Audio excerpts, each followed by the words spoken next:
ভগবতে বাসুদেবায় নমঃ। নমস্কার, আমি জুই চলে এসেছি আপনাদের জন্য আবার একটি নতুন ভিডিও নিয়ে। তাহলে চলুন আর দেরি না করে আজকে অধ্যায়ের পাঠটি জেনে নেওয়া যাক। শ্রীমদ্ ভাগবত মহাপুরাণের পঞ্চম স্কন্ধের তৃতীয় অধ্যায়, রাজা নাভির চরিত্র। শ্রী সুখদেব বললেন, হে রাজন, আগ্নিদ্রের পুত্র নাভির কোনো সন্তান ছিল না। তাই তিনি পুত্র কামনায় তার স্ত্রী মেরুদেবীকে সঙ্গে একাগ্র চিত্তে ভগবান যজ্ঞপুরুষের পূজা করলেন। যদিও শোভনাঙ্গ ভগবানকে দ্রব্য, দেশ, কাল, মন্ত্র, ঋত্বিক, দক্ষিণা এবং বিধিনিয়ম দ্বারা যজ্ঞ করে পাওয়া যায় না, তথাপি তিনি তো ভক্তদের কৃপা করেন। এই জন্যই যখন রাজা নাভি শ্রদ্ধার সঙ্গে বিশুদ্ধভাবে ভগবানের আরাধনা করলেন, তখন ভগবানের হৃদয়ে ভক্তবাঞ্ছা পূর্ণ করার জন্য উৎসুক হল। যদিও তার স্বরূপ সর্বদা স্বতন্ত্র, তথাপি প্রভজ্ঞ নামক যজ্ঞানুষ্ঠান চলাকালীন মনোমুগ্ধকর ও নয়নাভিরাম সুন্দর রূপেই ভগবান তাদের সামনে আবির্ভূত হলেন। তার শ্রীঅঙ্গে কৌশেয় পীতবসন, বক্ষে শ্রীবৎস চিহ্ন, হাতে শঙ্খ, চক্র, গদা ও পদ্ম এবং কণ্ঠদেশে বনমালা ও কৌস্তবমণি শোভা পাচ্ছিল।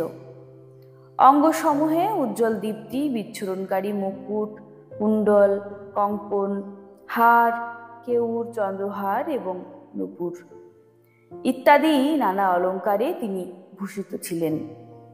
এইরূপ তেজস্বী চতুর্ভুজ মূর্তি দেখে ঋত্বিক সদস্য এবং গৃহপতি প্রভৃতি সকলেই এত আনন্দিত হলেন যে মনে হচ্ছিল দরিদ্র ব্যক্তি প্রচুর ধন লাভ করে আনন্দিত হয়েছেন।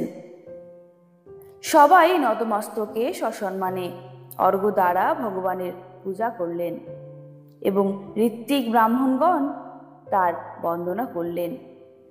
ঋত্বিকগণ বললেন, হে পূজ্যোত্তম, আমরা আপনার অনুগত ভক্ত, আপনি আমাদের পরম পূজনীয়, কিন্তু আপনাকে কি রূপে পূজা করতে হয় তার কিছুই জানি না।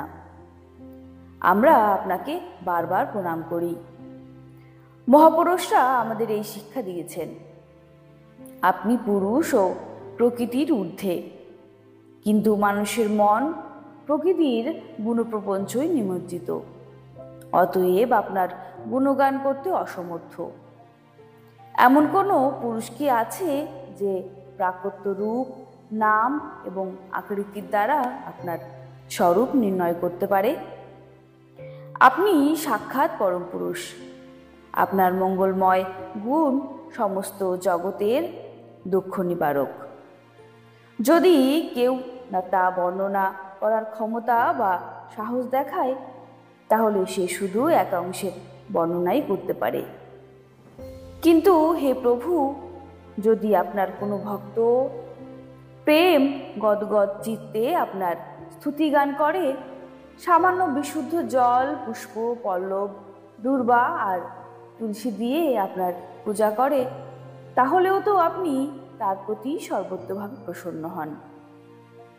অনুরাগ ব্যতীত এই সকল বহু অঙ্গযুক্ত যজ্ঞে আপনার কোনো প্রয়োজন আমরা দেখছি না। আপনার মধ্যে প্রভূত রূপে যে অশেষ পুরুষার্থ সম্ভব পরমানন্দ প্রতিক্ষণে নবন রূপে আবির্ভূত হয়ে চলেছে, তাই আপনার স্বরূপ। সুতরাং যদিও এই সকল যজ্ঞে আপনার কোনো প্রয়োজন নেই, তথাপি আমরা কামনা বাসনা যুক্ত হয়ে এই যে যজ্ঞাদি করি, আমাদের মনোরথ সিদ্ধির সাধন তো এইগুলি হতে পারে। আপনি ব্রহ্মাদি পরম পুরুষ অপেক্ষাও পরম শ্রেষ্ঠ। আমরা তো জানি না আমাদের পরম কল্যাণ কিসে হবে, আর আমরা যথাবিধি আপনার পূজাও করিনি। কিন্তু যেমন তত্ত্বজ্ঞ পুরুষরা আহ্বান বিনা কেবল করুণা করে অজ্ঞান লোকেদের কাছে আবির্ভূত হন, ঠিক তেমনি আপনি আমাদের মোক্ষদান ও মনোরথ পূরণ করার জন্য সাধারণ ব্যক্তির মতো সামনে উপস্থিত হয়েছেন। হে পূজ্যোত্তম, আপনি তো সর্বাপেক্ষা শ্রেষ্ঠ বর প্রদান করেছেন, কারণ বরদাতা ব্রহ্মাদি অপেক্ষা শ্রেষ্ঠ হয়েও আপনি নাভি রাজার এই যজ্ঞশালায় আমাদের সম্মুখে আবির্ভূত হয়েছেন। এখন আমরা আর কি বর প্রার্থনা করব? হে প্রভু, আপনার গুণগানই পরম মঙ্গলপ্রদ।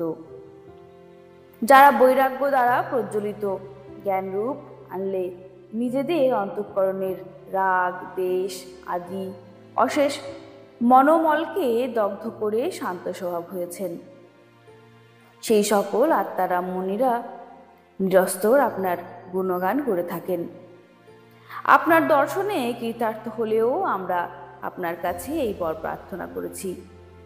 স্থলন, ক্ষুধা, পতন, জৃম্ভন বা দুরবস্থাদির সময় এবং জ্বর ও মরণকালে আপনাকে স্মরণ না করতে পারলেও আপনার পাপহারি ভক্তবৎসল দীনবন্ধু ইত্যাদি নাম যেন উচ্চারণ করতে পারি। এতদাতীত প্রার্থনার অযোগ্য হলেও আর একটি প্রার্থনা আছে। আপনি সাক্ষাৎ পরমেশ্বর। স্বর্গ, অপবর্গ ইত্যাদি এমন কোনো কিছুই নেই যা আপনি দিতে পারেন না। তথাপি কোনো দরিদ্র যেমন ধনীর কাছে তুষ ভিক্ষা করে, সেই রকমই আমাদের যজমান এই রানা নাভির সন্তানকেই পরম পুরুষার্থ মনে করে আপনার মতো পুত্র কামনায় আপনার আরাধনা করছেন। এটা কোনো আশ্চর্যের কথাও নয়। আপনার মায়া অপরিসীম এবং অলক্ষ্য, কেউ একে বশ করতে পারে না।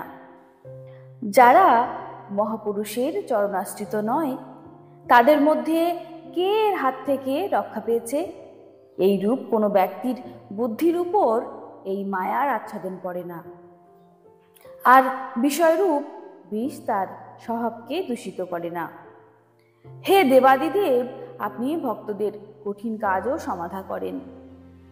আমরা মন্দবুদ্ধি সম্পন্ন, এই সামান্য কাজের জন্য আপনাকে আহ্বান করে আপনাকে অনাদর করেছি, কিন্তু আপনি তো সমদর্শী। অতএব আমাদের মতো মূঢ়দের এই দৃষ্টতাকে ক্ষমা করুন। শ্রী সুখদেব বললেন, হে রাজন, ভারতবর্ষাধিপতি নাভি যাদের চরণ বন্দনা করে ঋত্বিক পদে বরণ করছিলেন, তারা এইভাবে দেবশ্রেষ্ঠ শ্রীহরির বন্দনা করলে শ্রীহরি দয়াবরবশ হয়ে বললেন। শ্রী ভগবান বললেন, হে ঋষিগণ, আপনাদের বাক্য অমোঘ। আপনারা সত্য ধর্ম পালন করেন। আপনারা আমার কাছে দুর্লভ বর প্রার্থনা করেছেন। মহারাজ নাভির আমার মতো পুত্র হোক। হে মুনিগণ, আমার মতো একমাত্র আমি হতে পারি, কারণ আমি যে অদ্বিতীয়। তবু ব্রাহ্মণদের কথা মিথ্যা হওয়া উচিত নয়। ব্রাহ্মণরাই তো আমার মুখ্যস্বরূপ। সুতরাং আমি আমার অংশের আগ্নিদ্রের পুত্র নাভির পুত্ররূপে অবতীর্ণ হব, কারণ আমার মতো তো আর কেউই দেখতে পাচ্ছি না। শ্রী সুখদেব বললেন, মহারানী মেরুদেবীর শ্রুতিগোচর হয়ে এইরূপ ভাবে তার স্বামী নাভিকে এই কথা বলে শ্রী ভগবান অন্তর্হিত হলেন। হে বিষ্ণুদত্ত পরীক্ষিত, সেই যজ্ঞে মহর্ষিগণের স্তুতিতে প্রসন্ন হয়ে শ্রী ভগবান মহারাজ নাভিকে আনন্দ দেবার জন্য এবং দিগম্বর সন্ন্যাসী আর শুদ্ধচিত্ত ব্রহ্মচারীদের ধর্ম প্রদর্শন মানসে অন্তঃপুরে মেরুদেবীর গর্ভে শুদ্ধ সত্যময় বিগ্রহ ধারণ করে অবতীর্ণ হলেন।